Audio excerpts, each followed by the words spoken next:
ये कहानी एक मासूम लड़की की है जिसे एक साइको किलर बड़ी ही बेरहमी से मार देता है, पर किसी कारण उस लड़की की आत्मा स्वर्ग और जमीन के बीच किसी अलग ही दुनिया में फंस जाती है, जहां से वो अपनी फैमिली और उस साइको किलर को हर रोज देखती है। लेकिन वो चाहकर भी अपनी फैमिली से बात नहीं कर सकती। अब ऐसे में वो लड़की कैसे उस साइको से अपना बदला लेगी, यही हम आज की इस थ्रिलर मूवी में देखेंगे। तो मूवी की शुरुआत में हम 14 साल की सूजी नाम की बच्ची को देखते हैं, जो हमें अपनी यादें बताती है। वो कहती है कि जब मैं छोटी थी तो मुझे अपने घर में रखे स्नो ग्लोब में बंद एक पेंगुइन के बारे में बहुत बुरा लगता था, क्योंकि वो हमेशा कैद में रहता था। फिर एक दिन मेरे डैड ने मुझे समझाया कि फिक्र मत करो बेटा, ये पेंगुइन इसमें बहुत खुश है। फिर सूजी के 12वें बर्थडे पर उसके पेरेंट्स ने उसे कैमरा गिफ्ट किया। तब से सूजी हर एक चीज की फोटो खींचकर अपने पास रख लेती थी। दरअसल सूजी एक वाइल्ड लाइफ फोटोग्राफर बनना चाहती थी, इसीलिए वो अभी से ही प्रोफेशनल फोटोग्राफर की तरह अलग अलग जगहों पर जाकर फोटो खींचती रहती थी। साथ ही सूजी बताती है कि वो तीनों भाई बहन अपने पेरेंट्स के साथ पास के फार्म में बने सिंह होल पर भी जाया करते थे। ये होल हर एक चीज को निगल जाया करता था। इसी फार्म के पास रुत नाम की लड़की भी रहती थी। रुत को स्कूल में सभी अजीब लड़की मानते थे, लेकिन सूजी जानती थी कि रुत वो महसूस कर सकती है जो आम लोग नहीं कर सकते। सूजी हमें अब तक के सबसे डरावने दिन के बारे में भी बताती है। वो कहती है कि एक दिन उसके छोटे भाई के गले में अचानक कुछ फंस जाता है, जिसकी वजह से उसके भाई का दम घुटने लगता है। इस वक्त सूजी के पेरेंट्स भी घर पर नहीं थे, तो सूजी ने खुद ही अपने डैड की कार उठाई और वक्त रहते अपने भाई को हॉस्पिटल में एडमिट किया, जिसकी वजह से उसकी जान बच पाई। अपनी बेटी की समझदारी को देखकर उसके पेरेंट्स को बहुत अच्छा लगा। तब सूजी की दादी ने कहा कि तुमने अपने भाई की जान बचाई है, तुम देखना कि तुम्हारी उम्र बहुत लंबी होगी। लेकिन सूजी कहती है कि दादी की बात झूठी निकली, क्योंकि जब मैं 14 साल की थी तब एक अनजान इंसान ने मुझे बड़ी ही बेरहमी से मार दिया था। सूजी के डैड एक अकाउंटेंट थे, साथ ही उन्हें बोतल के अंदर छोटे छोटे जहाज बंद करने का भी शौक था। सूजी भी इस काम में अपने डैड का हाथ बटाती थी। एक दिन सूजी की मॉम ये देखकर हैरान हो जाती है कि जो 24 कैमरा रोल उन्होंने सूजी को लाकर दिए थे वो उसने सबके सब भर दिए हैं। फिर सूजी अपनी मॉम से उन कैमरा रोल को डेवलप करवाने के लिए कहती है, लेकिन उसकी मॉम उसे मना कर देती है। ये सुनकर सूजी उदास हो जाती है, तो उसके डैड सूजी से कहते हैं कि कोई बात नहीं है, हम हर महीने एक रोल को डेवलप करवा देंगे। अगले दिन जब सूजी अपने स्कूल में जा रही होती है तो उसकी मॉम उसे अपने हाथ से बनी एक कैप देती है। पहले तो सूजी उसे लेने से मना कर देती है, पर मॉम के डांटने पर सूजी उसे ले लेती है। इसके बाद वो दोनों बहनें स्कूल के लिए निकल जाती है। यहाँ हम नोटिस करते हैं कि उनका पड़ोसी हार्वे उन्हें बहुत ध्यान से देख रहा है। स्कूल पहुँचने पर सूजी से मिलने के लिए रे नाम का लड़का आता है। सूजी को रे के ऊपर बचपन से ही क्रश होता है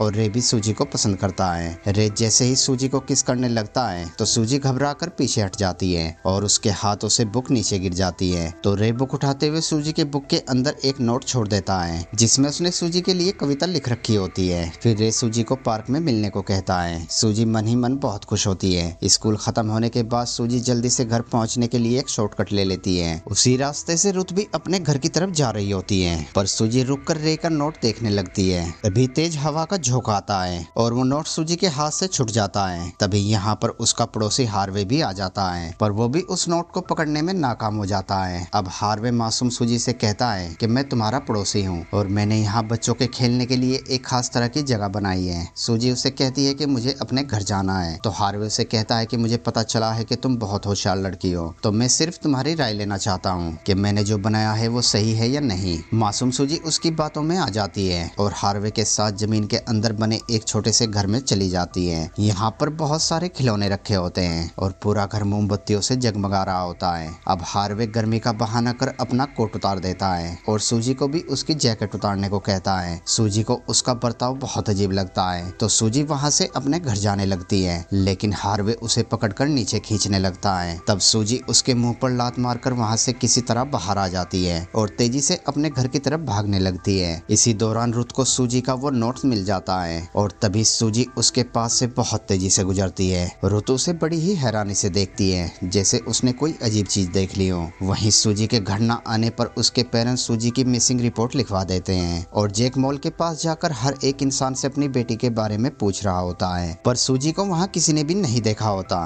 तभी वहाँ पर सूजी आ जाती है, जो अपने डैड को जोर से आवाज लगाती है कि डैड मैं यहाँ पर हूँ, लेकिन वो सूजी को ना तो सुन पाते हैं और ना ही देख पाते हैं। तभी सूजी के सामने से एक गाड़ी गुजरती है और अचानक सब कुछ गायब हो जाता है। ये देखकर मासूम सूजी बहुत ज्यादा घबरा जाती है और वहाँ से तेजी से भागकर अपने घर पर पहुँच जाती है, तो वो देखती है कि ये घर उनका नहीं है। ये देखकर सूजी पूरी तरह से टूट जाती है। उसे कुछ समझ नहीं आता कि उसके साथ आखिर हो क्या रहा है। तभी सूजी को एक दरवाजे से बहुत तेज रोशनी नजर आती है। सूजी जैसे ही उसके अंदर जाती है तो वो देखती है कि वहाँ पर एक आदमी नहा रहा है और जमीन पर खून से लथपथ कपड़े पड़े हैं। सूजी को यहाँ पर उसका ब्रेसलेट भी नजर आता है। अब सूजी जैसे ही पलटती है तो वो देखती है कि वो आदमी और कोई नहीं बल्कि हार्वे है। ये देखकर सूजी जोरों से चिल्लाती है और उसे एहसास होता है कि हार्वे ने उसे मार डाला है और अब वो किसी और ही दुनिया में है। वहीं दूसरी तरफ पुलिस वालों को खेतों में सूजी की कैप मिलती है, पर हार्वे ने उस जगह को पूरी तरह से तबाह व बर्बाद कर रखी होती है। पुलिस ऑफिसर सूजी के पेरेंट्स को बताते हैं कि जहाँ पर हमें ये कैप मिली है वहाँ पर बहुत सारा खून पड़ा हुआ था, जिसे देखकर लगता है कि आपकी बेटी मर चुकी है। ये सुनकर सूजी की मॉम फूट फूट कर रोने लगती है तो जेक अपनी पत्नी से कहता है कि तुम फिक्र मत करो, हम हमारी सूजी को कहीं से भी ढूंढ लेंगे। वहीं हार्वे अपने घर पर सारे सबूत मिटा रहा होता है कि तभी वो ऑफिसर आसपास से पूछताछ करते हुए हार्वे के घर तक पहुंच जाता है। हार्वे बहुत ही शातिर आदमी होता है, वो बड़े नॉर्मल तरीके से पुलिस ऑफिसर से बात करता है। तभी हार्वे देखता है कि उसने सूजी के ब्रेसलेट को बॉक्स के ऊपर छोड़ दिया है। हार्वे पुलिस के देखने से पहले ही उसे छुपा देता है। कुछ देर के बाद वो पुलिस ऑफिसर वहाँ से चले जाते हैं। वहीं जब सूजी की आँख खुलती है तो वो किसी और ही दुनिया में होती है, पर वो वहाँ से भी रे को देख रही होती है जो बहुत ज्यादा उदास होता है। तभी रे के पास रुत आती है जो उसे वो नोट वापस करती है जो उसने सूजी के लिए लिखा था। रुत रे के साथ बैठकर उसके दुख में शामिल होती है। वो रे को बताती है कि सूजी अभी भी उनके आसपास है क्योंकि मुझे उसके होने का एहसास है। वहीं सूजी उस दुनिया में होली नाम की लड़की से मिलती है। होली सूजी से कहती है कि अब ये सब तुम्हारे लिए बेकार है, इसीलिए तुम्हें अब ये सब छोड़कर आगे बढ़ना होगा। होली सूजी को बताती है कि दुनिया स्वर्ग और जमीन के बीच में है, यहाँ हमें कुछ समय के लिए रहना होगा। तो सूजी कहती है कि मैं कुछ समझी नहीं। तो होली उसे बताती है कि तुम मर चुकी हो और अब तुम्हें मेरे साथ स्वर्ग में चलना होगा। ये सुनकर सूजी के होश उड़ जाते हैं और वो कहती है कि मुझे घर जाना है। ये कहकर सूजी वापस दौड़ने लगती है। उधर जेक अपनी बेटी की मौत से पागल सा हो जाता है। वो उन सारी चीजों को तोड़ने लगता है जो उसे सूजी की याद दिलाते हैं। सूजी अपनी दुनिया से ये सब देख रही होती है। जेक सूजी के साथ बनाई एक बोतल को गले से लगाकर रोने लगता है। सूजी की मॉम अपने बेटे के कानों पर हाथ रख लेती है ताकि वो अपने डैड की चीख ना सुन पाए। अगली रात जब जेक मोमबत्तियों के पास बैठा होता है तो सूजी मोमबत्ती की लौ को कम ज्यादा कर जेक को अपने होने का एहसास दिलाती है, जिसके बाद जेक भी सूजी से किया वादा पूरा करता है। वो हर महीने सूजी के खींचे फोटो को डेवलप करवाने लगता है। रात में जेक उस पुलिस ऑफिसर को कॉल करता है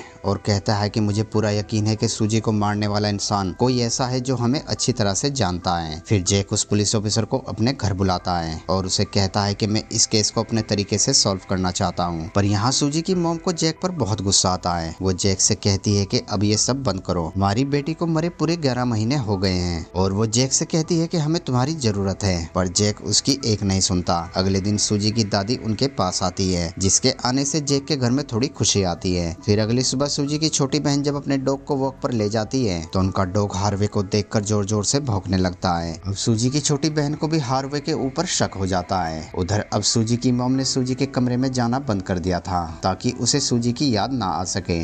फिर एक दिन सूजी की मॉम को बहुत दूर शहर से एक जॉब की ऑफर मिलती है तो सूजी की मॉम जेक के लिए एक लेटर छोड़कर वहाँ से चली जाती है। वहीं सूजी की बहन को भी एक लड़के से प्यार हो जाता है। जब वो दोनों एक दूसरे को किस करते हैं तो सूजी उन्हें अपनी दुनिया से देख रही होती है और वो अपनी बहन के लिए बहुत खुश होती है। पर तभी अचानक उसकी आंखें नम हो जाती है क्योंकि वो रे के साथ भी कुछ ऐसा ही करना चाहती थी, पर उसी दिन हार्वे ने उसे मार दिया था। वहीं अब रे और रुत भी एक दूसरे के साथ वक्त बिताने लगते हैं, पर रे उसे आज भी याद करता है। सूजी अब धीरे धीरे सभी की यादों से खत्म होती चली जाती है। सूजी आज भी इस अफसोस में है कि उसका कातिल आज भी बेखौफ घूम रहा है। वहीं हार्वे अब सूजी की छोटी बहन का शिकार करने की तैयारी करने लगता है। जेक आज 2 साल बाद सूजी के आखिरी रोल को भी डेवलप करवा लेता है तो जेक को उन फोटोज में से एक फोटो में हार्वे नजर आता है, जिसे देखकर जेक सोचने लगता है कि हार्वे भी तो कातिल हो सकता है। इसीलिए जेक वहाँ से सीधा हार्वे के घर पर आता है तो वो देखता है कि हार्वे अपने गार्डन में लकड़ी का एक ट्रैप बना रहा है। जेक को देखकर हार्वे के चेहरे का रंग उड़ जाता है तो जेक उसे बिना कुछ कहे गार्डन से एक फूल तोड़ता है और उसी वक्त सूजी भी उस दुनिया में एक बॉक्स से फूल निकालती है। तब जेक के हाथों का फूल अचानक खिल उठता है। अब जेक हार्वे के पास बात करने के लिए आता है और बातों ही बातों में जेक का शक यकीन में बदल जाता है। हार्वे बहाना बनाकर घर के अंदर चला जाता है तो जेक गुस्से में आकर हार्वे का दरवाजा तोड़ देता है। ये देखकर हार्वे तुरंत वहाँ पर पुलिस बुला लेता है। वो पुलिस ऑफिसर जेक से कहता है कि तुम अपना ये पागलपन बंद करो वरना मुझे तुम्हारे खिलाफ एक्शन लेना पड़ेगा। जेक उसे कहता है कि मुझे शक है कि मेरी बेटी का कातिल हार्वे ही है। तो वो पुलिस ऑफिसर जेक से कहता है कि तुम हर किसी इंसान पर शक नहीं कर सकते। जैक की छोटी बहन भी उस पुलिस ऑफिसर से कहती है कि मुझे भी हार्वे के ऊपर शक है, लेकिन पुलिस अब सबूत न मिलने की वजह से उस केस को पहले ही बंद कर चुकी है। ये सुनकर जैक को समझ आ जाता है कि पुलिस उनकी कोई मदद नहीं कर सकती। इसीलिए जैक उस ऑफिसर से कहता है कि तुमने सही कहा है, हमें ये सब भूलकर आगे बढ़ना चाहिए। ये सुनकर वो पुलिस ऑफिसर वहाँ से चला जाता है। रात में जैक सबके सोने के बाद हार्वे से बदला लेने के लिए निकल पड़ता है। जैक देखता है कि हार्वे अपने खेतों की तरफ जा रहा है। जैक भी बिना कुछ सोचे उसका पीछा करने लगता है, लेकिन कुछ देर बाद ही हार्वे उसकी नजरों से ओझल हो जाता है। खेतों के बीच में जैक उसे हर तरफ ढूंढ रहा होता है। वहीं सूजी भी अपने डैड को हार्वे का पीछा करने से मना करती है, लेकिन दूसरी दुनिया में होने के कारण जैक उसे सुन नहीं पाता और जैक हार्वे समझकर एक कपल को पकड़ लेता है। वो कपल भी जैक को चोर समझकर उसे बहुत मारता है। हार्वे खेतों के बीच में ये सब छुपकर देख रहा होता है। फिर हम जैक को हॉस्पिटल में देखते हैं, जो बहुत बुरी तरीके से जख्मी होता है। यहाँ सूजी की छोटी बहन अपने डैड के पास बैठकर बहुत रो रही होती है। सूजी ये सब ऊपर से देखकर बहुत दुखी होती है और अब सूजी हार्वे से खुद ही बदला लेने का फैसला करती है।